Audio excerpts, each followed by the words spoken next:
Bitcoin gets above 70K, then rejects just as predicted. But Bitcoin is showing some strength. Let's see if we could make it to higher levels. Welcome back to FlexCandle, where we read the candles and flex the moves. Right now it's about 3:30 p.m. Eastern time, and the price of Bitcoin is currently at $69,860. Before we go over the top-down analysis, I want to go over this winning trade I gave you guys yesterday on the 15-minute chart. Now, yesterday I was telling you guys, after this big wick coming back down, usually when there's a wick like that, we go back to eat it, and we did precisely that and more. Give you guys this falling wedge at around 67,300 with the measure move, a little bit above 68K, so that's about a $700 move. But not only did that happen, but we went up as high as 70,283, so that's almost a $3,000 move if you guys stayed in the play. So congratulations on whoever took that trade. This is a big win for the FlexCandle community. Now, yesterday we had the weekly candle close, and we ended up closing a green candle, and it was a green engulfing candle compared to the one that happened last week, so that's pretty good. We could say that this could be tweezer bottoms after we had tweezer tops. Right now we're having a green candle at the moment. We still have a whole week before this closes. Now, the stochastics did not roll over. It looks like we might be going back up. It's still indecisive. It could roll over, it could go back up, but we're definitely higher than these 2 points here, so that's important. Now, we still are going sideways, so this is still projecting to me a possible bear flag that would bring us down to about 44K. The 21 moving average is currently at 78,874. This is getting closer to price range. I feel like if we cannot get above the 21 moving average and the 21 moving average touches price range, we might now start breaking down from that bear flag. The 50 moving average is currently at 97,181.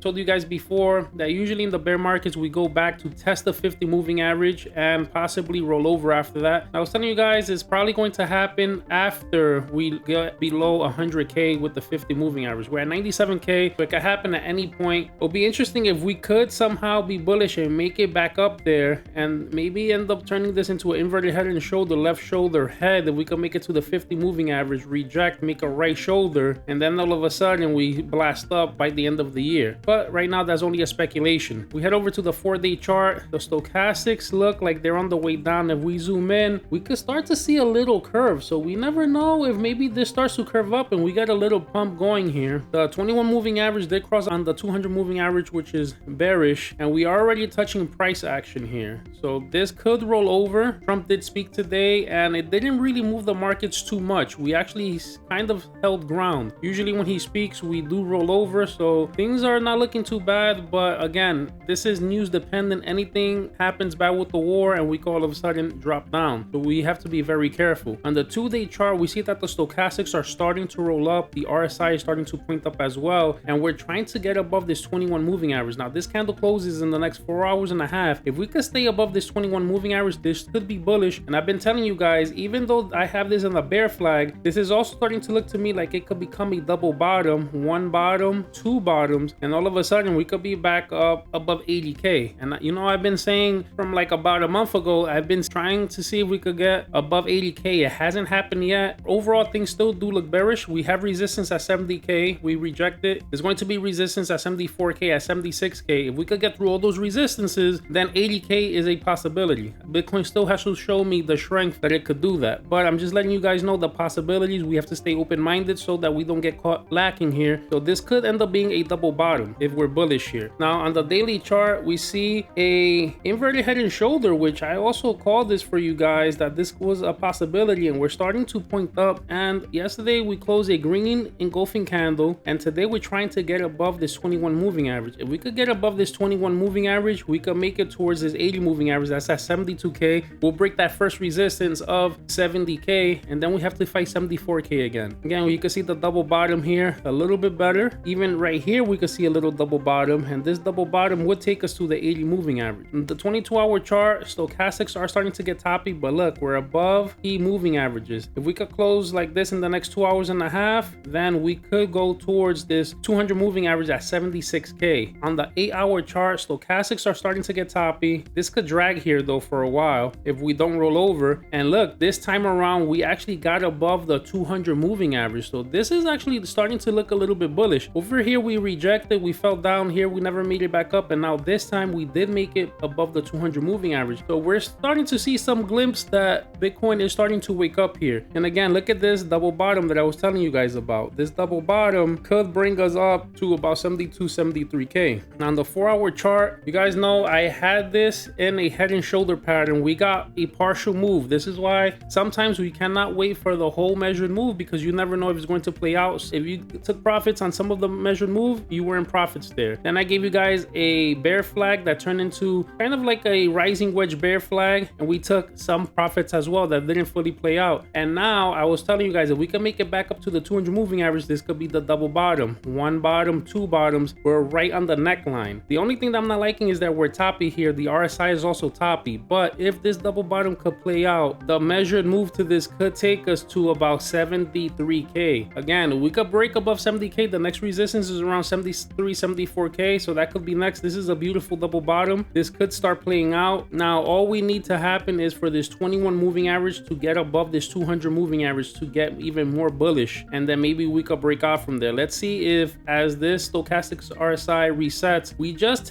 go sideways, and if we do roll over, it's only like maybe to this 100 moving average, and then maybe from there we could blast up. We have to take opportunity of this double bottom. This is the bottom pattern that could break us back above this 200 moving average. Right now we did close one candle above the 200 moving average, but I want to see strength. I want us to get above this resistance right here at 71,850. Now on the 1-hour chart, stochastics here are rolling over. We got some bearish divergence here, but we've been able to stay above the 21 moving average, and we're kind of flagging out here sideways. This is also looking bullish to me at the moment. And on the 15-minute chart, stochastics look like they want to roll over. We've been trying to maintain above this 21 moving average. So far we've been able to. I'm seeing a little flag here that could bring us up, and again, this will make us battle the 70K resistance. So right now we are in a crossroads. If we could get above 70K with strength, then we have to assume that we're going to be a little bit more bullish and try to fight that 74K resistance again. If we keep on getting rejected at 70K, we cannot hold 70K with strength, then I would have to expect more downside. Today, with how everything's looking, and after Trump speaking, we didn't really fall. I would have to say I'm leaning slightly more bullish, at least for a move to about 73K, 74K, and then we see what happens from there. All right, guys, so that's the breakdown. If this gave you clarity or a setup to watch, do me a favor, like, drop a comment, subscribe, and if you have a stock or crypto you want me to go over, drop it in the comment section. This is FlexCandle, where we read the candles and flex the moves. Catch you on the next chart.